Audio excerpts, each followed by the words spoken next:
So ఇక్కడ చూడండి Indian history నుంచి మనకి ఇంపార్టెంట్ ప్రశ్న. Who among the following was called by the Jahangir English Khan.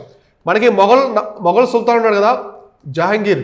So Mughal చక్రవర్తి జహాంగీరు ఇతన్ని ఒక అతను ఎవరు పిలిచాడంట ఇంగ్లీష్ ఖాన్ అని చెప్పేసి పిలిచాడు. ఇంగ్లీష్ ఖాన్ అనే బిరుదు ఇచ్చాడు అనమాట.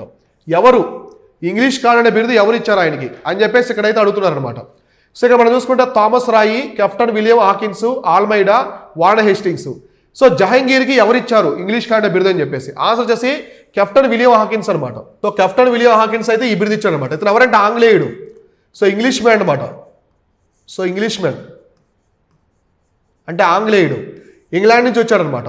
మామూలు ఏం జరుగుతుందంటే మన భారతదేశాన్ని మొఘల సామ్రాజ్యం మొఘల్ చక్రవర్తులు పరిపాలించే కాలంలో జహాంగీర్ ఉంటాడనమాట. జహాంగీర్ దగ్గరికి కెప్టెన్ విలియం హాకిన్స్ వస్తాడు. అప్పటికే పోర్చుగీస్ వాళ్ళు మన భారతదేశానికి వచ్చి వ్యాపారం చేస్తున్నారు. మొఘల్స్ కంటే ముందే వచ్చారు పోర్చుగీస్ వాళ్ళు. మొఘల్స్ 1526లో మన ఇండియాకి వచ్చారు. బాబరు 1498లోనే పోర్చుగీస్ వాళ్ళు వచ్చున్నారు సౌత్ ఇండియాకి. కాబట్టి జహాంగీర్ పరిపాలించే టైంలో ఆంగ్లేయుడు అయినటువంటి కెప్టెన్ విలియం హాకిన్స్ వస్తాడు. వచ్చి జహాంగీర్ దగ్గర పర్మిషన్ తీసుకుంటాడు. మేము కూడా వ్యాపారం చేస్తాము, మాకు అనుమతి ఇవ్వండి అని. జహాంగీర్ సరేలే వీళ్ళు కూడా పోర్చుగీస్ వాళ్ళతో వ్యాపారం చేసుకుంటారులే, సరేలే పాపం ఏదో వ్యాపారం అంటున్నారు ఇచ్చేద్దాంలే అని చెప్పేసి అనుమతిస్తాడు. అనుమతి ఇచ్చిన తర్వాత పోర్చుగీస్ వాళ్ళకి తెలుస్తుంది. దీంతో మళ్ళీ పోర్చుగీస్ వాళ్ళు జహాంగీర్ దగ్గరకు వచ్చి మీరు ఎందుకు ఇచ్చారు వాళ్ళకి అనుమతి, మేము వ్యాపారం చేసుకుంటున్నాం కదా, మళ్ళీ మా పొట్ట కొట్టాలా, మా వ్యాపారాన్ని దెబ్బతీయాలని చెప్పేసి చెప్తారనమాట.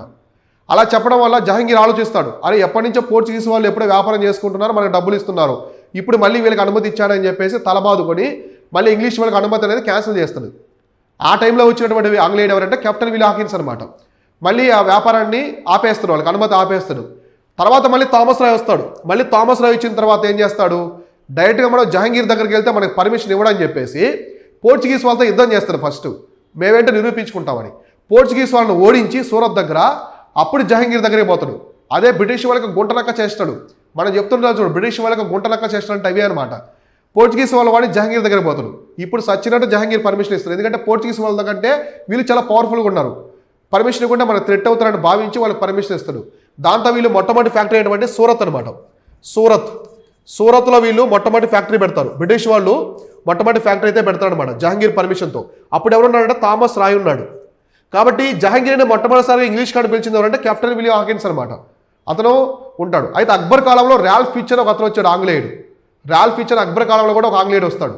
జహాంగీర్ కాలంలో వచ్చిన ఇద్దరు ఆంగ్లేయులు ఎవరంటే ఫస్ట్ విలియం హాకిన్స్, తర్వాత థామస్ రాయ్ అనమాట. ఈ విధంగా వాళ్ళు జహాంగీర్ పర్మిషన్ తీసుకుని మొట్టమొదటి ఫ్యాక్టరీని సూరత్లో పెట్టారు ఆంగ్లేయులు. అక్కడి నుంచి వాళ్ళ వ్యాపారాన్ని కొనసాగించి భూభాగాన్ని ఆక్రమించుకొని మన దేశాన్ని 200 ఏళ్ళు పరిపాలించారు.